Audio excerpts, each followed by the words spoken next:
Hello friends, હું છું રવિ sir. બરોબર, આજે આપણો વિષય વાણિજ્ય વ્યવસ્થા અને સંચાલન, જેનો લેક્ચર નંબર 2. બરોબર, કયા લેક્ચર આવશે? આપણો લેક્ચર નંબર 2 કમ્પ્લીટ.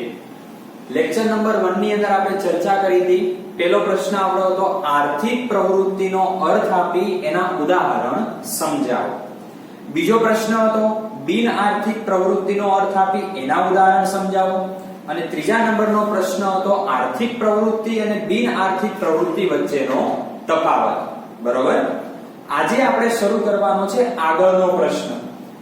આગળનો પ્રશ્ન આપણો એવો છે આર્થિક પ્રવૃત્તિના પ્રકારો. કયો પ્રશ્ન છે આપણો?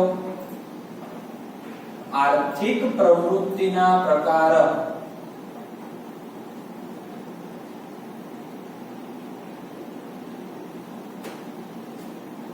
એક માર્ક્સ નો પ્રશ્ન છે.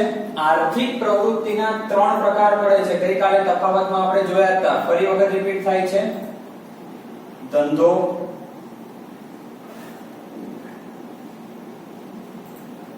વ્યવસાય અને ત્રીજા નંબરનો પોઈન્ટ છે નોકરી. આ 3 શું છે? આર્થિક પ્રવૃત્તિના પ્રકારો. હવે યાદ કરો, આર્થિક પ્રવૃત્તિનો અર્થ જે પ્રવૃત્તિ વળતર મેળવવાની અપેક્ષાએ કરવામાં આવે છે તેવી પ્રવૃત્તિને આર્થિક પ્રવૃત્તિ કહે છે. એના ઉદાહરણમાં પણ આપણે લખ્યું હતું ધંધો. વ્યવસાયની અંદર આપણે લખ્યું હતું શિક્ષકો છે, ડોક્ટરો છે. બરોબર, નોકરીની અંદર કોઈ પણ જગ્યાએ કામ કરતો કર્મચારી, જેનો હેતુ શું હોય છે? વળતર એટલે કે પૈસા મેળવવાનો હોય છે. હવે ચર્ચા ડિટેલમાં કરવાની છે આપણે આ પહેલા પ્રકારની. એટલે આપણે જોઈશું ધંધો એટલે શું. એટલે આપણો પહેલો પ્રશ્ન અહીંયા આવશે ધંધાનો અર્થ. શું થશે? પહેલો પ્રશ્ન આપણો ધંધાનો અર્થ. ચલો, આપણને બધાને ખબર છે ધંધો છે એને અંગ્રેજીમાં શું કહીએ છીએ આપણે? બિઝનેસ. અંગ્રેજીમાં આપણે ધંધાને શું કહીએ છીએ? બિઝનેસ. આ જે બિઝનેસ શબ્દ છે એ કયા શબ્દ ઉપરથી બન્યો છે? તો આ શબ્દ છે બીઝી. બિઝનેસ શબ્દ કયા શબ્દ ઉપરથી આવ્યો છે? બીઝી શબ્દ ઉપરથી, જેનો અર્થ શું થાય છે? વ્યસ્ત રહેવું. બીઝી શબ્દનો અર્થ શું થાય છે? વ્યસ્ત રહેવું. એટલે કે કોઈ પણ ધંધો કરતા હોય તો ધંધાની અંદર કોઈ પણ પ્રવૃત્તિ થતી હોય તો એ દરેક પ્રવૃત્તિમાં બીઝી એટલે વ્યસ્ત રહેવાનું કામ છે. એટલે શું કયા નામે ઓળખવામાં આવે છે? બિઝનેસ એટલે કે ધંધા તરીકે ઓળખવામાં આવે છે. પણ પરીક્ષામાં દાખલાની અંદર એટલે કે રકમની અંદર આપણને પૂછાય કે પ્રશ્નમાં કે ધંધો એટલે શું, તો ધંધાનો અર્થ આપણે લખવાનો છે કમ્પલસરી. આ અર્થ આપણો છે નફો મેળવવાના ઉદ્દેશથી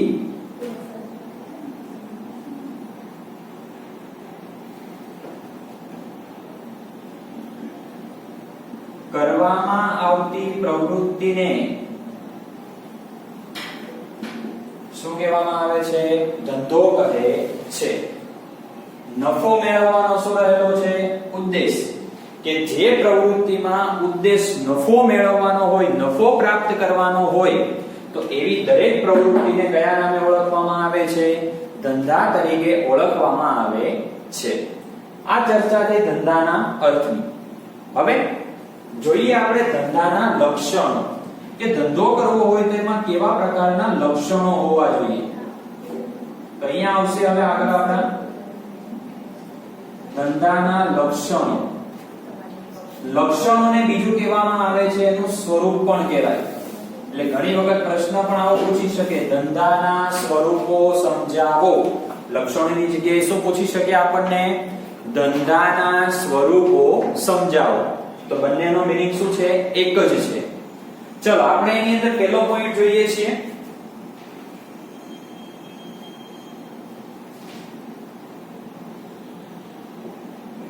નફાનો હેતુ.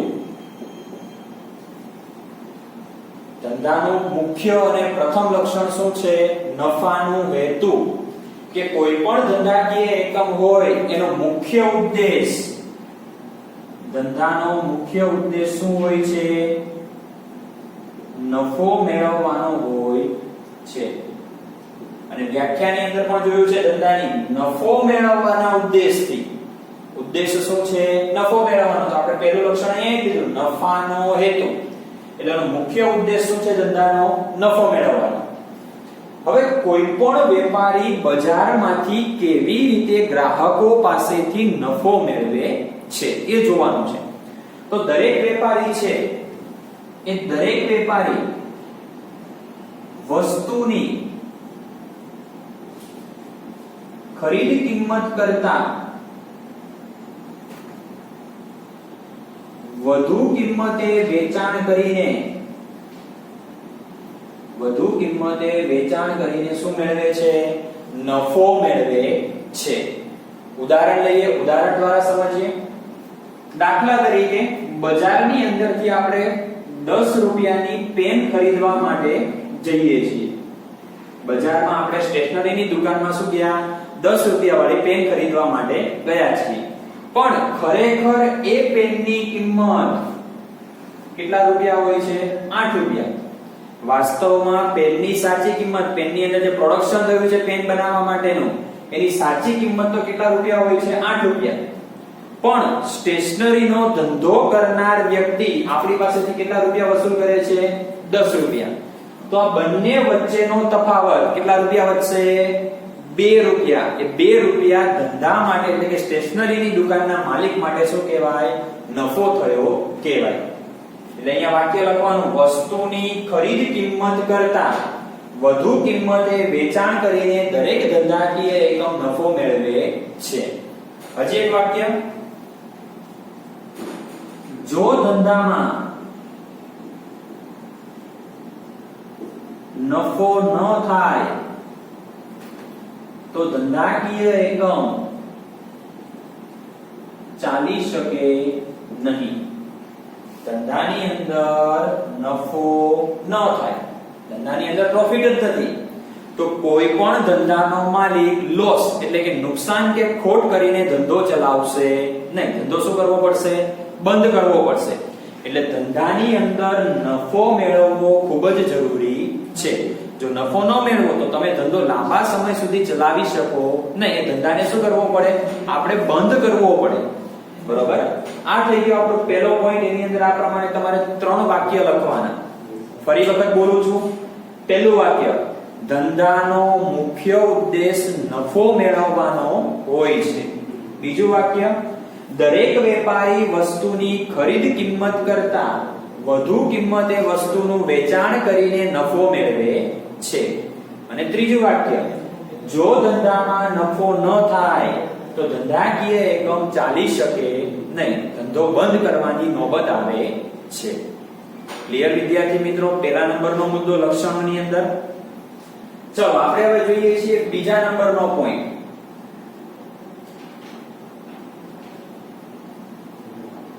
આર્થિક પ્રવૃત્તિનો એક ભાગ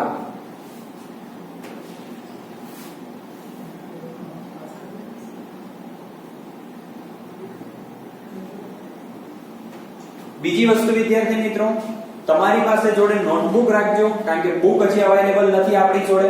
એટલે તમે જે અહીંયા હું મુદ્દા લખું છું, ડેફિનેશન, વ્યાખ્યા લખું છું, તો એ તમારી નોટબુકની અંદર નોટ ડાઉન કરતા રહેજો. બરોબર? કે જેથી કરીને તમારે ઘરે રીડિંગ કરવું હોય, વાંચવું હોય તમારે, તો તમે સરળતાથી વાંચી શકો.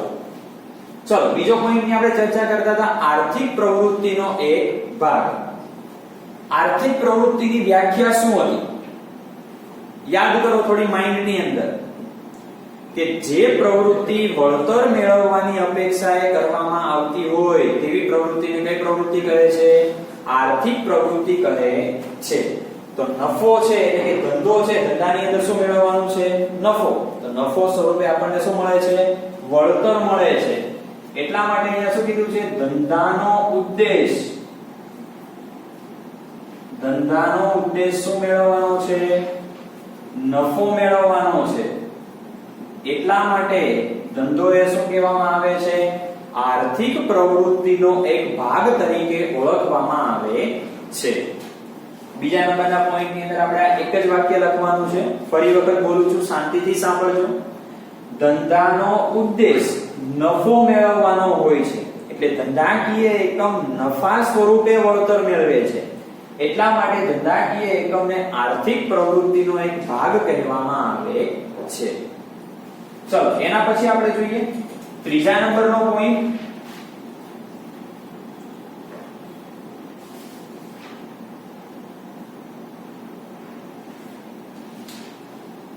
સતત ચાલતી પ્રવૃત્તિ. તો અહીંયા લખવાનું પહેલું વાક્ય,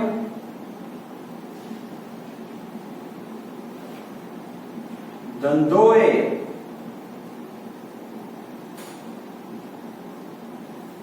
સતત ચાલતી પ્રવૃત્તિ છે. ધંધો ક્યારે બંધ થતો નથી. બંધ થાય ત્યારે જ્યારે માલિક પોતે ઈચ્છે ત્યારે. ત્યાં સુધી તો ધંધો સતત ને સતત શું રહેવાનો? ચાલુ રહેવાનો. ઉદાહરણની અંદર લઈ લો, આપણી આસપાસની અંદર જે છૂટક વેપારીની દુકાનો છે, સતત ને સતત શું હોય છે? ચાલુ હોય. કરિયાણાની દુકાન હોય, દૂધની ડેરી હોય, સ્ટેશનરીની દુકાન હોય કે અન્ય કોઈ પણ દુકાન હોય, એ ધંધો કરે છે. ધંધો સતત ને સતત શું થાય છે? ચાલુ રહે છે. એ બંધ થતો નથી. એટલા માટે ધંધો એક એવી પ્રવૃત્તિ કહેવામાં આવે છે, સતત ચાલતી પ્રવૃત્તિ કહે છે. એના પછી ચોથું,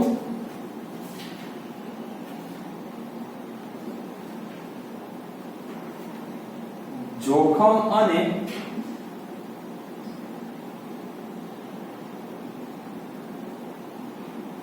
અનિશ્ચિતતા. આ ગઈકાલે આપણે તફાવતની અંદર સમજાવ્યો તો થોડો ઘણો કે જોખમ એટલે કે એને કહેવામાં આવે છે રિસ્ક. કે કોઈ પણ નવો ધંધો તમે માર્કેટમાં શરૂ કરવા માટે જાઓ છો તો એક પ્રકારનું તમારી પાસે જોખમ રહેલું છે. કેવું જોખમ હોય? ચલો ઉદાહરણ લઈએ આપણે. દાખલા તરીકે કોઈ સ્ટેશનરીની દુકાનની શરૂઆત કરી છે, પણ એ સ્ટેશનરીની દુકાન ચાલશે એની કોઈ ગેરંટી છે તમારી પાસે કે આપણી પાસે? નથી. તો એ ધંધા માટે શું થઈ ગયું? એક જોખમ થઈ ગયું. એટલે જોખમ એ ધંધાકીય એકમનું એક અગત્યનું લક્ષણ છે. એવું લક્ષણ કહેવામાં આવે છે અગત્યનું લક્ષણ. જોખમ વગર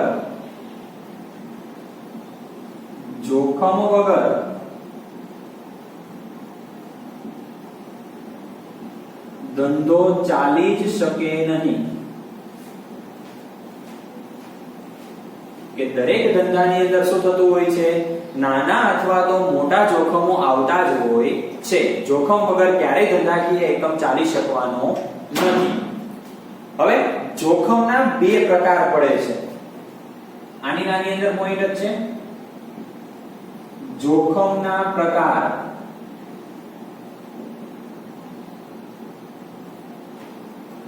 કેટલા પ્રકાર પડે છે? બે પ્રકાર. પહેલો પ્રકાર કુદરતી જોખમ. કેવું જોખમ? કુદરતી જોખમ. અને બીજા પ્રકારનો પ્રકાર પડે છે કૃત્રિમ જોખમ. કયો પ્રકાર પડે છે? કૃત્રિમ. કૃત્રિમને બીજું કહેવામાં આવે છે માનવ સર્જિત. કૃત્રિમનું બીજું નામ શું છે? માનવ સર્જિત જોખમ. કુદરતી જોખમ. કુદરતી જોખમ કોને કહેવાય? કુદરત ઉપર આધાર રાખેલા જે જોખમો છે એવા જોખમને કયા જોખમો કહે છે? કુદરતી જોખમ કહે છે. દાખલા તરીકે વાવાઝોડું, સુનામી, પૂર, ભૂકંપ. આ બધા છે એ કેવા છે? કુદરત ઉપર આધારિત છે. આવા જોખમો પણ ધંધાકીય એકમને શું કરતા હોય છે? અસર કરતા હોય છે. કૃત્રિમ જોખમની અંદર જોઈએ આપણે આગ, અકસ્માત, કોમી હુલ્લડ. આ બધા શું કહેવાય છે? કૃત્રિમ જોખમ કહેવાય છે. કારણ કે આગ છે, અકસ્માત છે, હુલ્લડો છે, ધંધાકીય એકમમાં બનતી કેવી માનવ સર્જિત ઘટના છે. એટલે માનવો દ્વારા આવા જોખમો ઉદ્ભવે છે. તો જોખમ એના કેટલા પ્રકાર પડે છે? બે પ્રકાર પડે છે. કયા કયા? કુદરતી જોખમ અને કૃત્રિમ જોખમ. બરોબર? કુદરતી જોખમ વાવાઝોડું, સુનામી, પૂર, ભૂકંપ, અને કૃત્રિમ જોખમ આગ, અકસ્માત અને હુલ્લડ. બરોબર? સ્ટોપ. ચલો વિદ્યાર્થી મિત્રો, ટોટલ આપણે ધંધાના 4 લક્ષણો જોયા. પહેલું લક્ષણ નફાનો હેતુ, બીજું લક્ષણ આર્થિક પ્રવૃત્તિનો એક ભાગ, ત્રીજું લક્ષણ સતત ચાલતી પ્રવૃત્તિ, અને ચોથું લક્ષણ જોખમ અને અનિશ્ચિતતા. હવે આપણે આગળ જોઈએ છીએ 5મા નંબરનું લક્ષણ, જેનું નામ છે દૃષ્ટિગુણનું સર્જન. તો ધંધાકીય એકમની અંદર જુદા જુદા 3 સ્વરૂપે દૃષ્ટિગુણનું સર્જન કરી શકાય છે. કેટલા સ્વરૂપે? 3 સ્વરૂપે. ચલો એની અંદર પહેલું જોઈએ આપણે અ કરીને સમય દૃષ્ટિગુણનું સર્જન.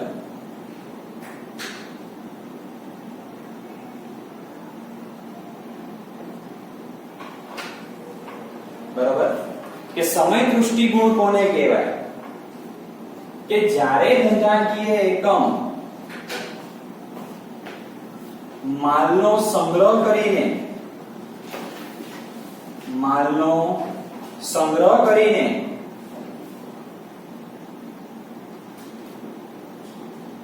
યોગ્ય સમયે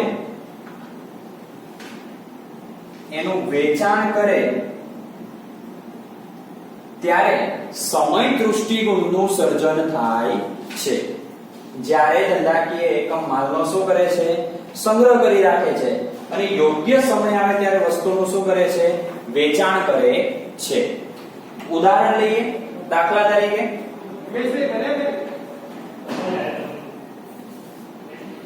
ઉદાહરણની અંદર રેનકોટ અને છત્રી, આ બે વસ્તુ છે, એનો સંગ્રહ શિયાળા અને ઉનાળા દરમિયાન શું કરવામાં આવે? એનો સંગ્રહ કરવામાં આવે. પણ જેવી જ ચોમાસા ઋતુની શરૂઆત થાય તો તરત જ એનું શું ચાલુ થઈ જશે? બજારની અંદર વેચાણ. આપણને શિયાળા ઉનાળામાં છત્રી કે રેનકોટ વેચાતા જોવા મળે બજારમાં? ન મળે. શા માટે? કારણ કે ધંધાકીય એકમો આ સમય દરમિયાન માલનો શું કરે છે? સંગ્રહ કરે છે. અને યોગ્ય સમય એટલે કે જેવી જ ચોમાસાની શરૂઆત થાય તેવી રીતે વસ્તુનું શું કરે છે? વેચાણ કરે છે. બીજું ઉદાહરણ લેવાય. રેનકોટ અને છત્રીની જગ્યાએ ગરમ કપડા અને સ્વેટર. તો ગરમ કપડા અને સ્વેટરની જરૂરિયાત ક્યારે પડવાની? શિયાળામાં. તો બાકીના બે, ઉનાળા અને ચોમાસું, આ બે દરમિયાન ધંધાકીય એકમ માલનો શું કરતા હોય છે? સંગ્રહ. જેવી જ શિયાળાની ઋતુની શરૂઆત થશે, યોગ્ય સમય આવશે એટલે વસ્તુનું શું કરે છે? વેચાણ કરે છે. એની પછી આપણે જોઈએ છીએ બીજું દૃષ્ટિગુણ,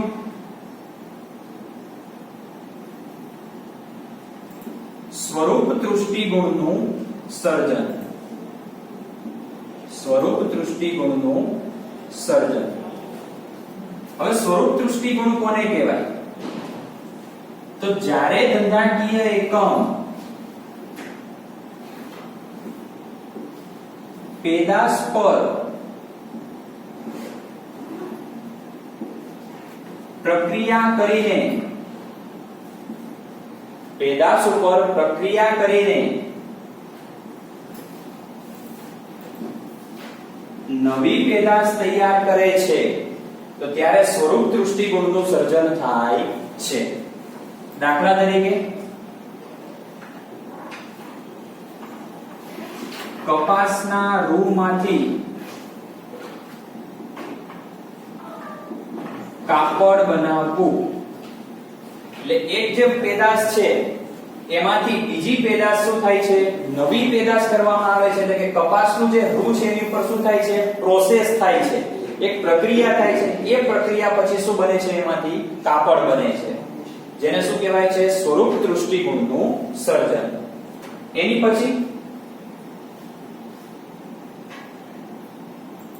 ત્રીજો પ્રકાર પડે છે સ્થળ દૃષ્ટિગુણનું સર્જન.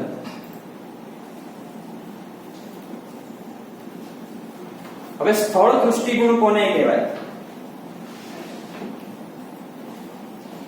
તો કે જે વસ્તુ છે એ ઉત્પાદનના સ્થળેથી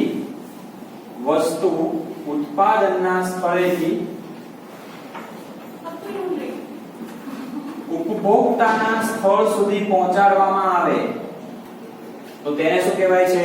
સ્થળ દૃષ્ટિગુણનું સર્જન કહે છે. ઉદાહરણ લઈએ. દાખલા તરીકે ઉદાહરણની અંદર એવું લઈ શકાય કે સુરત શહેરની જે સાડી છે એ સાડીનું વેચાણ અમદાવાદ શહેરમાં કરવું.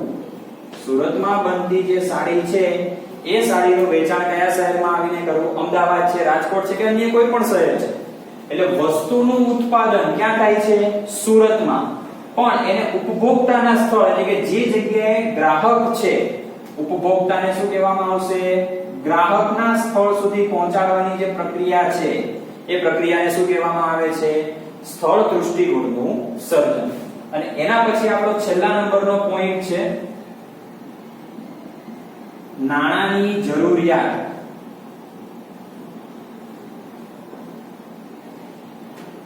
કે ધંધો શરૂ કરવો હોય તો નાણાંની જરૂરિયાત. નાણું કેવું છે? ખૂબ જ અગત્યનું છે.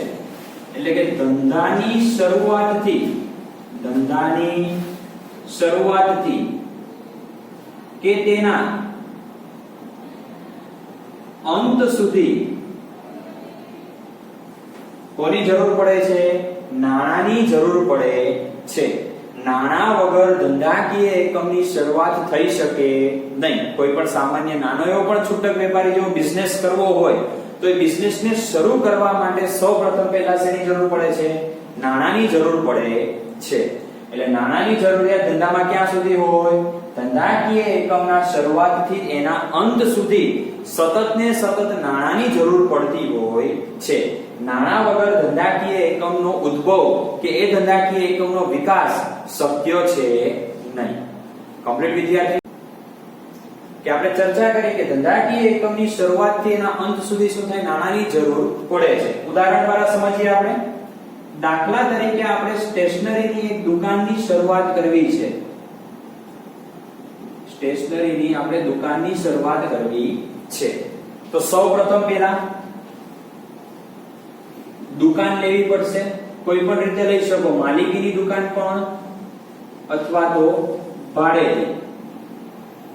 જો પ્રથમ ખર્ચ નાણાંની જરૂરિયાત, દુકાન ખરીદવાની છે તો માલિકીની ખરીદશો તો તમારે જે પણ નાણાં છે નાણાંની જરૂરિયાત ઉદ્ભવી.